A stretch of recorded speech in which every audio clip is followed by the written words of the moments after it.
You knew that the boats were going up above you. You could hear them. And you could almost hear them dropping the depth charges. So then you would wait. And you wait, and you could visualize this depth charge drifting down towards the boat. And all of a sudden there'd be a big boom. And you we lost 52 boats, you know. And so you think, I hope we're not going to be 53. Yeah, we were the first boat to pick up B-29ers out of the water. After that, they were picking them up. They were picking a lot of them up. This is a Spearfish, is a submarine that I was on during the war.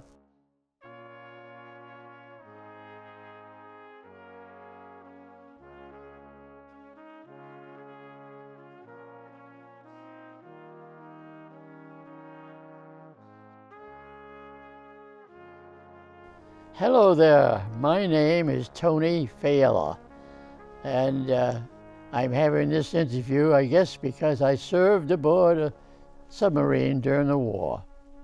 Thank you.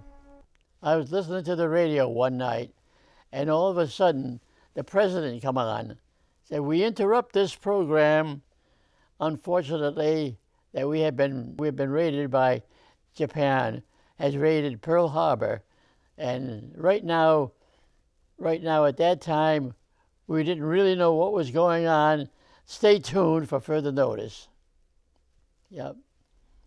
So right there and then, my cousin and I decided, we always talked about joining the Navy, but now this is a good excuse. Let's go. So we went to join the Navy.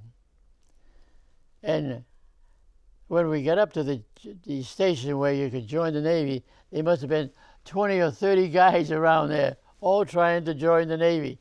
And finally, they gave everybody a number and sent us home. I said, we'll call you when we need it. So I got a call a few days later, and I went up and I joined the Navy. Oh, there was a lot of confusion. A lot of people seemed scared. They thought that Japan had invaded Pearl Harbor. They were not going to stop there because they didn't think that the United States was ready anyway. But I never figured out why Japan didn't take over Pearl Harbor. They landed and they caused a lot of damage, and then they just backed off. Not that I'm sorry about it. I think it was great because from what I could see, they could have just walked right in there, but they didn't. They were in boot camp to Newport, Rhode Island, to boot camp. And then from Newport, Rhode Island, I went to Iowa State College to electrical school. And I wrote home, I finally got to college. Boot camp, well, I thought it was a little foolish myself. They get us up at crack of dawn. You get up and you had to run out onto the lawn, and you did exercises for about 20 minutes. Then you went back in, and you took a shower. You got dressed, and you went to breakfast. And it was still not really organized, I don't think. There was still a lot of guys joined in the Navy, and they really didn't know what to do with a lot of us. I was lucky because I got sent to electrical school out to Ames, Iowa. Then from there I went to Mare Island, California. And from Mare Island, I got assigned to this little converted yacht that the Navy had taken over. A very beautiful yacht, all mahogany wood. And we would go out and circle around Catalina Island. And then when I got aboard the boat, I told them they said I could ask for submarine duty when I got assigned. So now that I'm assigned, I would like to go to submarine duty. So about a week on the boat, the officer called me in. You still want to go on a submarine? Yep. So he sent me up to the base for a physical.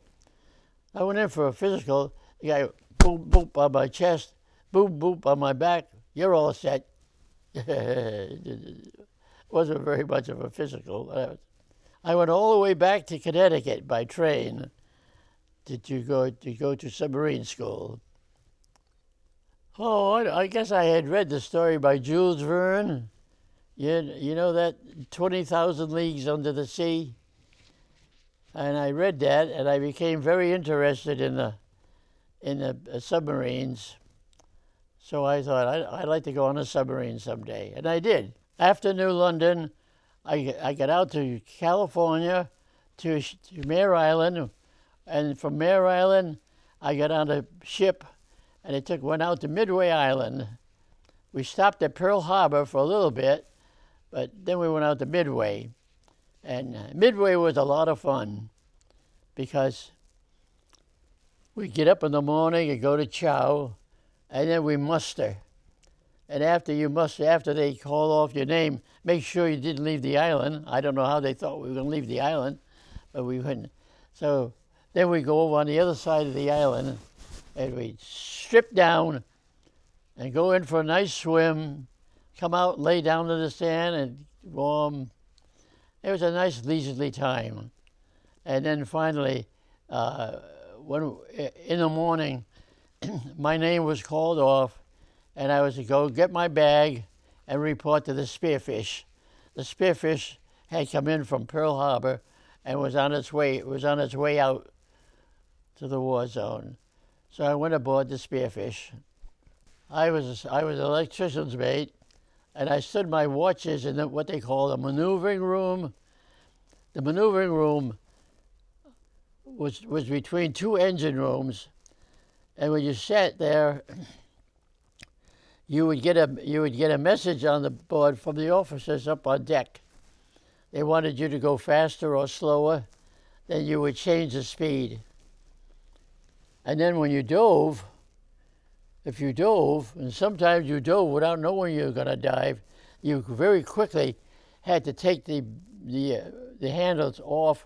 You had to get rid of being powered by the engines, and then you had to shift over to battery. The surface you didn't have any air for the engines. You've never been on a submarine. They had the forward torpedo room and an after torpedo room, and they had torpedoes there, but they also had bunks, and the guys in those forward rooms would sleep in those bunks. But they would all come up into the mess hall for dinner, and we had good meals. We had good meals on a submarine, good food. When I wasn't on the boards answering the calls from the deck, I would walk through the boat, and I was on duty. You'd have like 4 hours on duty, and 8 hours off. And in my off time, I would walk through the boat, see if anything needed to be fixed, or I'd end up in the moon reading a book, and then I would also show movies. The electricians actually had something to do in practically every room on the boat. You know, they had motors that you had to check, and you learned as you went along. And the people that were there before you would show you how to do things. They were very good about teaching you. The Spearfish made 12 war patrols, and I made the last 5. One time somebody called me to report to the conning tower. The conning tower, in the middle of the submarine, they have what they call a control room, and up above the control room they have what they call a conning tower. And then there's the outside. So when the guys come in from the outside, when you're going to dive, they come jumping down. So one day somebody jumped down and dropped the binoculars. Binoculars fell down into the periscope well. So I got a call to report to the conning tower. And I went up there, and there 3 or 4 big guys standing there. And I got up there, they pointed to the thing, and I looked down. There's a light down there, and there's an air hose down there. And down at the bottom, there was about binoculars. So they looked at them, and I pointed down. And I said, me down there? Yeah, yep.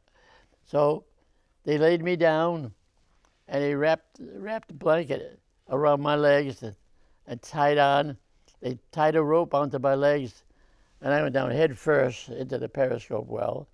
And when I got down the bottom, I grabbed the binoculars and sort of things, and I hollered, "Okay!" And they pulled me out. When we fired our torpedoes, we immediately went down as far as we could go because we knew those Japanese were good. And they'd come running over the top of you and dropping depth charges. You could hear them going over. Their screws were running. And then you sit there and you listen, and then you hear this click. You could actually hear the click of the depth charge, and that would set the depth charge off. And then there's a great big boom when the depth charge would go off. And then you just stand here and hope it wasn't too close. But we got a lot of depth charges, but we made it. Visualize this depth charge drifting down towards the boat. And all of a sudden there'd be a big boom. And sometimes the depth charges would be close enough to damage the submarine. They damaged like the superstructure up above. We were very fortunate. We'd been depth charged many times, but we always managed to escape. Like one time, there was 3 or 4 Japanese boats up there, and they would ping on us. And then one of the boats would run over the top of us and drop their depth charges. So after we took quite a few depth charges, the captain says, "The hell with this. We're not going to stay here and take any more depth charges. Prepare to surface and run." So we got prepared. And after the last attack, we figured they were going off a little ways. We surfaced and it was getting dark. So we surfaced, and the minute they surfaced, we just took off away from that area.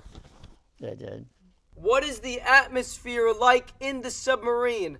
What are you doing when you're being depth charged? Praying. Praying. I remember one time we had taken a new fellow aboard the boat, and he was up into the forward. He was in the after torpedo room. After he got hit by the first depth charges that he had ever had, he took off and ran the whole length of the boat down to the bow of the boat, and he went right through every room. And he got down to the bow of the boat and looked around, and the guys they knew what had happened because they'd happened before. These guys would. So he kind of stood there a little bit. Then he walked back to his base. I was in the forward battery room at my battle station, and I would just sit there, and I'd do a little bit of praying, and every time those depth charges landed, you always figured, if you could hear them going off, you knew you were still alive. We got a message that a B-29 had gone down, so we ran over, and so we found like 7 guys floating around. And luckily, they were able to get the raft off the boat, off the plane before it sunk. And we picked them up, and we became very friendly with them. And after the war, we were going to take a ride to California.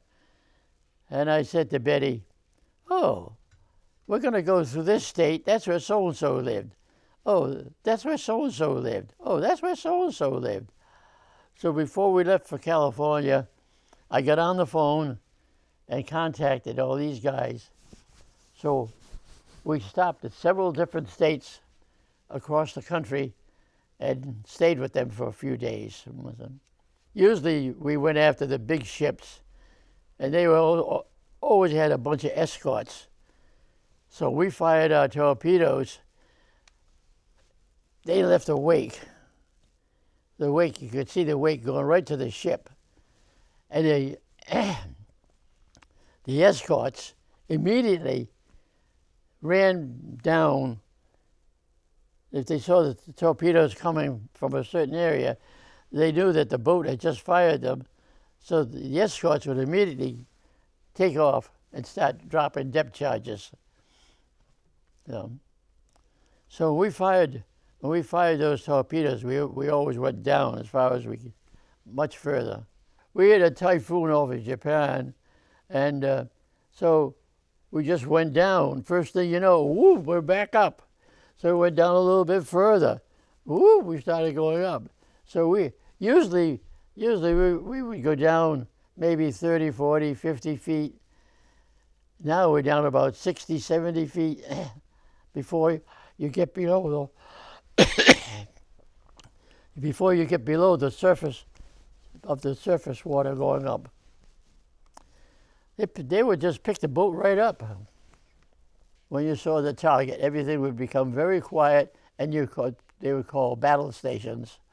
So you go to your battle station, and you stay there, and you just wait and wait, and you could hear, finally you could hear the captain fire the torpedoes, and then you listen, and you could hear a big boom, then you knew that you hit the target.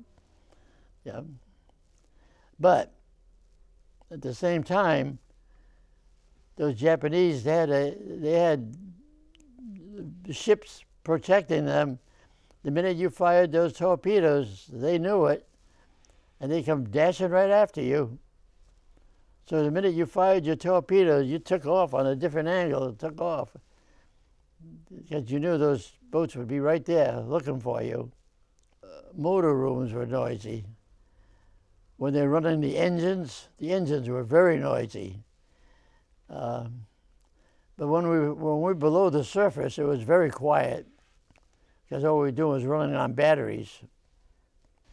An officer called me into the office one time, so I went in and sat down, and he says, "I have some sad news for you. I just got some news from your parents to let you know that your brother Silvio was killed." I couldn't believe it. Such a live guy. He was a boxer.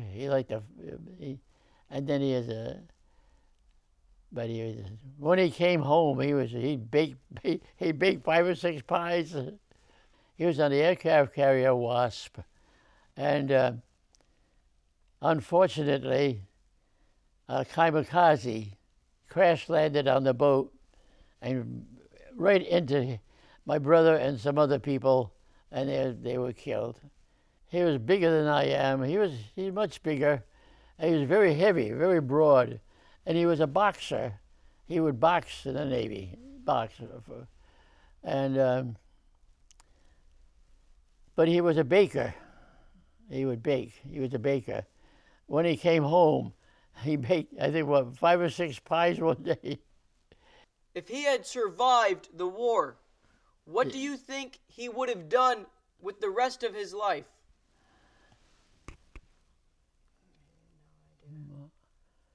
Well, he'd stay in the Navy till he retired. Then he might come home, and I could see him probably trying to either work at a bakery or start a bakery, because he liked to bake. He was a real baker. Yeah. What is your favorite memory of you and your brother Silvio together?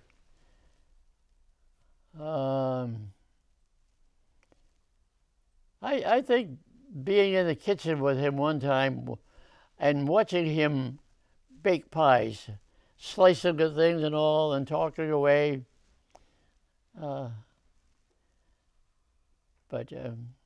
Yeah, just being with him. He was older, a bit older. He was the oldest boy in the family. Thank you so much for sharing this. You're welcome. I was at Pearl Harbor, and it was evening, and we would go down to the dock, and then they would open up the bar room, or not the bar room, but the beer hall. So we were just sitting there waiting for them to open up the beer hall, and all of a sudden, the harbor just kind of exploded. People were firing off rockets and blowing their whistles. You know, what in the world is going on? And then somebody started hollering, Japan has surrendered, Japan has surrendered, the war is over, the war is over. So we said, oh, wonderful, wonderful. So let's go up and get our beer. So we marched up to the beer hall, and guess what? There were about 5 Marines standing in front of the beer hall. I said, not tonight, fellas. Not tonight. You're high enough. You ain't getting any liquor tonight. But the war was over. We didn't care. The guys were dancing around, and there you go. Ta-da! If you put it up a little higher. The old Spearfish. This is a Spearfish. It's a submarine that I was on during the war. This is the Spearfish, the USS Spearfish, the boat that I served on during the war. Yep. Those are the boats that they sunk. Perfect. You know, the Spearfish. They were naming the boats after fish. And when they built this boat, 1938, I think it was, there's a man whose name was Spear in charge of the boat, in charge of Groton, where they build the boats, and they wanted to name the boat after him, so they named it the Spearfish. His name was Spear. And for a long time, I didn't think there was a Spearfish because of that. And one day we were in Hawaii, and I opened up the menu, and the first thing, did I tell you this before? The first thing on the menu was Spearfish. And I said to the waitress, what is this Spearfish? You really have Spearfish? Oh, yes, she said. Look out the window. Those guys out there fishing. They'll catch Spearfish. And there are Spearfish. And all the time we thought it was just because the man's name was Spear. I would like them to think that I was honest and that I like them very much, and I want them to know that. I would like them to know that if they ever needed anything and I could help them with it, that I would be willing to do that. I don't know, that's about it. Is that enough? It was great. Thank you. God bless you. Thank you for all your time. Thank you for your time.